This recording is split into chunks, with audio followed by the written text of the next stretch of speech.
നമസ്തേ. അപ്പോൾ നമ്മളിപ്പോൾ മധ്യപ്രദേശിൽ നിന്ന് നമ്മൾ നേരെ നൈമിഷാരണ്യയിലേക്ക് യു പിയിലേക്ക് കയറാണ്. യു പിയിലാണ് നൈമിഷാരണ്യം ഉള്ളത്. അവിടെയാണ് ബ്രഹ്മാവിൻ്റെ തീർത്ഥക്കുളം ഉള്ളത്. ആ ബ്രഹ്മാവിൻ്റെ മനോമയ ചക്ര ഭൂമിയിൽ സ്പർശിച്ച സ്ഥലമാണ്. അപ്പോൾ അതുകൊണ്ട് ഇവിടെ കലി ബാധിക്കില്ല എന്നുള്ളൊരു വിശ്വാസമാണ് അവിടെ ഉള്ളത്. അവിടെ ആ തീർത്ഥക്കുളത്തിൽ കുളിച്ച് മുങ്ങി എഴുന്നേറ്റാൽ കലി ബാധിക്കില്ല ആ പ്രദേശത്ത്. അതാണ് ആ നൈമിഷാരണ്യ തീർത്ഥചക്രയുടെ പ്രത്യേകത. പിന്നെ അവിടെ നിന്ന് തൊട്ടടുത്ത് വ്യാസ്ഘട്ടി ഉണ്ട്. വ്യാസ്ഘട്ടി എന്ന് പറഞ്ഞു കഴിഞ്ഞാൽ വ്യാസൻ അവിടെ ഇരുന്ന് രചിച്ച സ്ഥലമാണത്. അവിടെ ഇരുന്ന് മഹാഭാരതവും അതോടൊപ്പം തന്നെ ശ്രീമദ് ഭഗവത് സപ്താഹം ആദ്യമായിട്ട് നടന്ന സ്ഥലവും അവിടെയാണെന്ന് പറയപ്പെടുന്നുണ്ട്.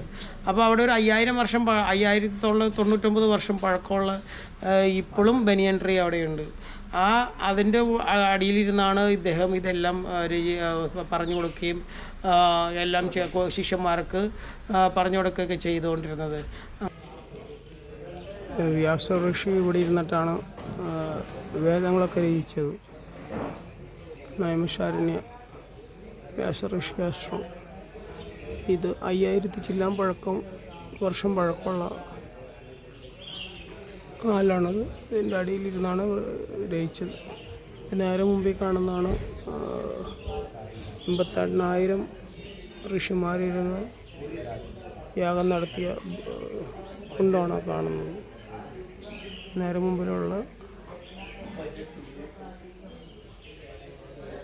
വൃക്ഷമാണ്. 5500 പരം വർഷം പഴക്കമുള്ള ആലാണത്. അതിൻ്റെ എനർജി നിങ്ങൾക്കിപ്പോൾ എക്സ്പീരിയൻസ് ചെയ്യാൻ പറ്റും.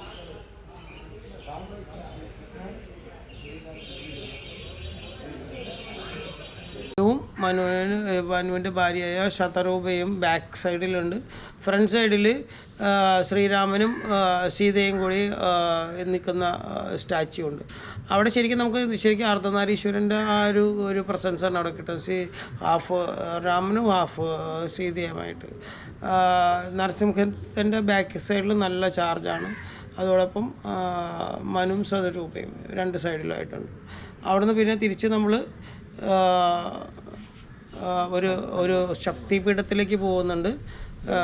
ലളിതാ ദേവി ശക്തിപീഠ്. അവിടെ മീൻസ് ലളിതാ ദേവിയുടെ പൂർണ്ണ രൂപത്തിലാണ് അവിടെ ഇരിക്കുന്നത്. അങ്ങനെ ഒരു നല്ല പവർഫുൾ ആയിട്ടുള്ളൊരു ക്ഷേത്രമാണ്. പിന്നെ കുറച്ചുകൂടി മാറിയിട്ട് അവിടെ ഒരു ഹനുമാൻ ക്ഷേത്രമുണ്ട്. അപ്പോൾ ഹനുമാൻ്റെ അവിടെയും നല്ല ചാർജുള്ളൊരു അമ്പലമാണ് അവിടെ. ഇത്രയാണ് നൈമിഷാരണ്യയിൽ നമുക്ക് പറയാനുള്ളത്. നമസ്തേ.